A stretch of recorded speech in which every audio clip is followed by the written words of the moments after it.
Freeform really comes into its own when you start collaborating with other users, whether that's students in your class, or perhaps it's friends and family working on a shared board together. It means that everyone can be working on the same page at the same time, doing the same thing. It's really easy to set up as well. In fact, all you need to do is press the share button in the top right corner. From here, you've got a couple of options that are hidden behind this link. You can choose whether or not you want to have only named contacts using your board, so that's done by their iCloud account.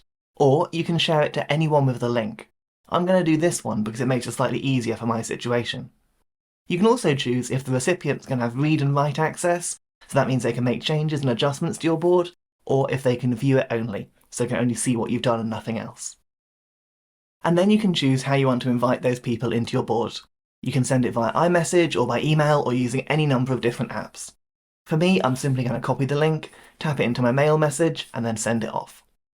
Now, at the time of recording, I haven't got a second device running the iOS 16.2 beta or macOS Ventura 0.1 beta, so I can't show you collaboration in real time at the moment. But what will happen is you can click onto the collaboration menu that's now appeared in the top toolbar. You can see who's working on the board, who's been invited to the board, and you can choose to show or hide the participants' cursors.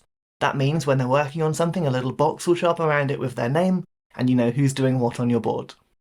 In the final video of this series, we'll look at how to export as a PDF and how to save it as a template to use for other boards in the future. So I'll see you there in a moment.